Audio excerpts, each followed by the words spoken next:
Good morning, good afternoon, good evening. This is Alan Burgos from the hashtag Walk with Lan channel. Welcome and welcome back to our channel.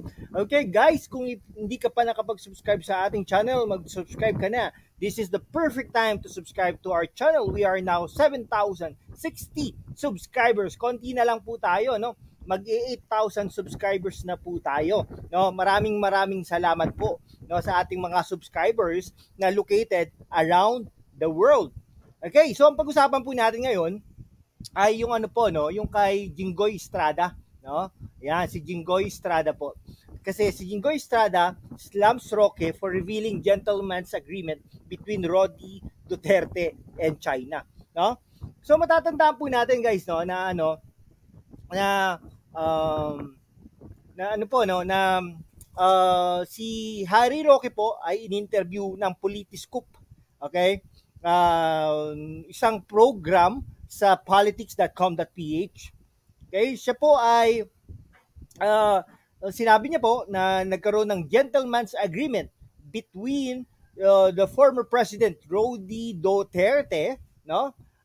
Rodrigo Duterte at saka si President Xi, no, ng China, no, nung nakaraang administrasyon ni Pangulong Rodrigo Roa Duterte. Nagkaroon ng gentleman's agreement. Ano yung gentleman's agreement na yon? Yung po yung ano na ang ibibigay lang doon sa BRP Shoal ay BRP Ayungin Shoal, doon sa BRP Sierra Madre na barko ng Pilipinas na nasa loob ng bansang Pilipinas ay yung pagkain at tubig lang. Walang mga hindi pwedeng bigyan ng mga construction materials, kumbaga, no, doon sa barko. Nakita niyo po ba yung barkong 'yon? Ngayon, dilapidated na, no? Halos sira-sira na. Okay? Ano ba naman 'yun? Di lulubog 'yun. Nako, Diyos ko. And then, yung ano na 'yon ay nasa loob ng bansang Pilipinas. Okay? Ganun po tayo ginagago ng China. Pasensya na po sa words, ha? Sa word na 'yon. Hindi po talaga maganda. Okay? Kung may makikipaglaban doon sa Ayungin Shoal ay tayo. Hindi lang po ang mga militar, hindi lang po ang presidente ng Pilipinas, hindi po ang mga dating pangulo ng Pilipinas, kundi lahat po tayo. Pero hindi po natin sinasabing gegera na tayo, hindi po 'yon. No? Gawin po natin ang tama. Okay? So ano bang purpose doon? Bakit sinabi ni Harry Roque yung mga yon, no? Siguro may alam siya. Siyempre, spokesperson siya, no? Kaya nga po tayo nagagalit daw ang China dahil nagpapadala tayo ng mga construction materials doon sa Ayungin Shoal. Bakit hindi? Karapatan natin 'yun, di ba? Ngayon, naiisahan din sila ng Pilipinas, ng mga Pilipino, no?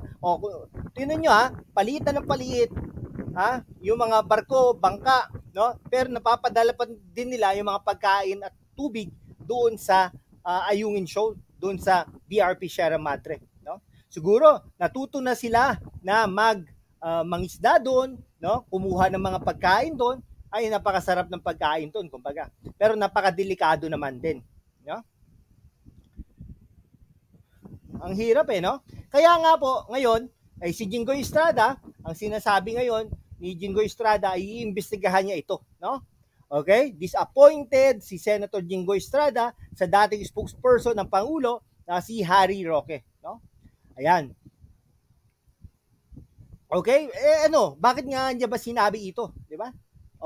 Kaya po nadidisappoint si Senator Jinggoy Estrada na in reality and in fact in truth dapat nasa lang nila to, private lang na ito, di ba? Okay? Ngayon, yung nangyari po yung yung interview na yon ay doon po sa nangyari po yung interview na yon during the Politiscoop, kumbaga, di ba? Yun. Yung sabi kasi ni Harry Roque dapat status quo, no? Wala. Pero syempre, sa panahon yun, sabi nga ni Pangulong Bongbong Marcos, kung meron mang agreement na ganon, okay, ngayon, si Pangulong Bongbong Marcos, inaano na niya, no? Inaalis na niya yon. Kasi wala namang kasulatan. At kasama dapat ang Senado diyan, no? Kung merong mga international agreement. Okay? Ayan. Okay? Natatawa rin tayo, di ba? Kaya, yan, ngayon, siyempre, karapatan ni Pangulong Bongbong Marcos na i-deny yun, o yung mga pangyayari yun, kasi in the interest of the Philippines yun, no? Yan. Ngayon, sabi ni Senator Jingo Estrada, yung mga ginagawa daw ni Chismax, no? Ginagawa daw ni dating spokesperson Harry Roque ay nag-aano lang ng confusion sa bawat isa sa atin na ngayon ang tamang panahon na para igiit natin, protektahan natin ang sovereignty natin, no? Against this China's harassments and bullying. Okay? Binubuli tayo, guys, eh. Nakita nyo ba 'yon? Nakita nyo ba paano bombahin ng bansang China ang Pilipinas, no? Yung water cannon nila doon sa ating mga maliliit na barko, maliliit na bangka, kumbaga, no? Oh, 'di ba? May mga nasugatan nga doon, no? Na ano yung mata, na muntik maputulan ng ulo, okay? Ng leg na sugatan no, sa mukha, etc. Nakakatakot yun, water cannon yun, guys. Nagtatalsikan ang mga salamin. Ang mga salamin ay pwedeng mapunta sa mga mukha, sa mga katawan ng ating mga kasundaluhan, at saka sa mga Coast Guard natin, at saka mga manggingisda natin. Ano ba naman yun? 'Di ba?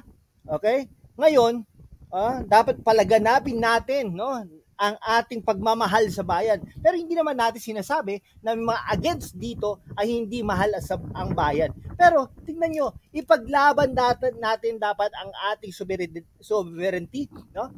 Dapat walang mawala, no? Kahit ni isang square meter sa ating bansang Pilipinas. Okay? Ang China, ano to, ibibigay na lang natin ng basta-basta. Nek-nek nyo mga Chino. And then anyhow, no, nagagalit lang po tayo dahil hindi po maganda yon, no? Dapat we must remain firm, okay, and united in defending our sovereignty, no, and safeguarding our maritime territories for the benefit of the present and future generation. Kasi nga naman, ano bang sasabihin ng mga kabataan pagdating ng araw na binigay ni Pangulong Bongbong Marcos ang Ayungin Shoal, no? Binigay ni Pangulong Rodrigo Roa Duterte ang West Philippine Sea, something like that. Hindi po tama yun. Kaya po dapat natin ilaban, no? Kaya po kayo guys, no, yung may mga langka diyan, yung may mga puno diyan sa labas na kinukuha ng mga kapitbahay na hindi nagpapaalam sa inyo. Okay? Ito ay isang example na parang pananakop at pangbabastos, no? Harap-harapan, walang kortesiya, walang respeto, no, sa may-ari ng property na 'yon. Okay? Yung nagpa-park diyan sa harapan ng bahay, no? Dapat hindi po ganoon, no? Courtesy and respect. Okay? Dapat po ang ibigay natin sa mga kapitbahay natin, no? Etong bansang China, hindi po ito nagbibigay ng respeto, no? Respeto sa bansang Pilipinas. Kaya po, gawin na natin ang dapat gawin. Okay? Palakasin na natin ang ating mga militar. Pero hindi po natin sinasabi na magigera tayo kasi pag naggera tayo, matatalo din tayo. Okay? Ipakita natin sa bansang China na handa tayo pero hindi tayo naghahangad ng gera, no? Okay? Handa tayo na humingi rin ng tulong sa ibang mga bansa dahil hindi pa tayo handa na yung mga in terms of military, pero sa tapang, no? Sa buo ng loob, kayang-kaya natin 'yan, no?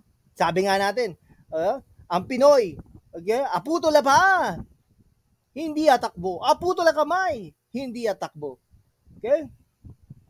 Sugat ang katawan, hindi atakbo. Aputo la, tutut, atakbo abilis. Yan. Okay? Sige. At pa, sige, ganun na lang po muna, no? Maraming salamat po sa inyong lahat. Kung hindi pa po kayo nakapag-subscribe sa ating channel, #WalkWithLan. Mag-subscribe naman po kayo para we can be able to maintain and sustain this channel. Thank you so much, guys. God bless you all.